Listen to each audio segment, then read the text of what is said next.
Assalamualaikum warahmatullahi wabarakatuh. Perkenalkan, nama saya Ranti Raja, kelas 2A Manajemen Pendidikan dengan NIM 131423008. Di sini saya akan mempresentasikan tentang motivasi dan disiplin kerja. Motivasi dan disiplin kerja adalah kunci untuk kesuksesan di tempat kerja. Kombinasi antara dorongan internal untuk berprestasi dan kepatuhan terhadap peraturan dapat menghasilkan kinerja yang optimal dan mendorong pertumbuhan pribadi secara profesional. Definisi motivasi dan disiplin kerja. Motivasi yaitu kekuatan internal yang mendorong seseorang untuk mencapai tujuan dan terus maju. Sedangkan disiplin kerja, kemampuan untuk bertindak sesuai dengan aturan dan prosedur yang berlaku di tempat kerja. Faktor-faktor yang mempengaruhi motivasi yaitu faktor internal seperti kebutuhan, aspirasi, dan kepuasan kerja.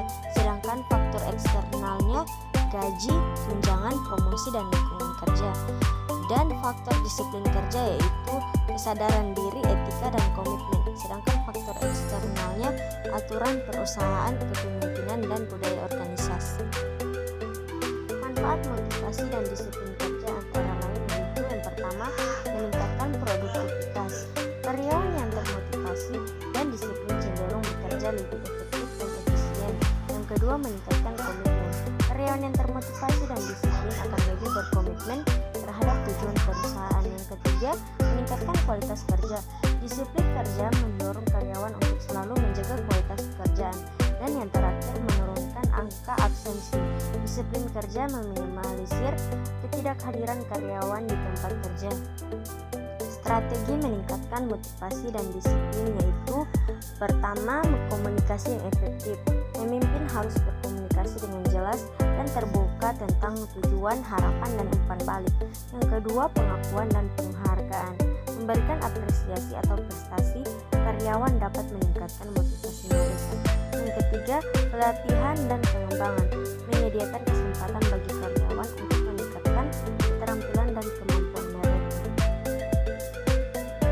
Tantangan dalam mempertahankan motivasi dan disiplin. Yang pertama, burnout.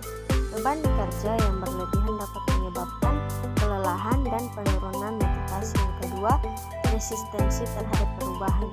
Karyawan dapat menolak perubahan dan mengganggu disiplin kerja yang sudah ada. Dan yang terakhir, kurangnya umpan balik. Karyawan membutuhkan umpan balik untuk mengetahui kinerja mereka dan mempertahankan motivasi mereka. Peran pemimpin dalam membangun motivasi dan disiplin yaitu antara lain yang pertama, memberikan teladan. Pemimpin harus menunjukkan motivasi dan disiplin yang kuat sebagai contoh bagi karyawan. Yang kedua, menciptakan lingkungan kerja yang kondusif. Pemimpin harus memastikan adanya budaya dan sistem yang mendukung motivasi dan disiplin. Yang ketiga, memberikan feedback dan coaching. Pemimpin harus memberikan umpan balik yang konstruktif dan membimbing karyawan. Kesimpulannya, motivasi dan disiplin kerja merupakan kunci utama untuk meningkatkan kinerja dan kesuksesan organisasi, mengimplementasikan strategi yang efektif untuk membangun dan mempertahankan motivasi serta disiplin kerja karyawan.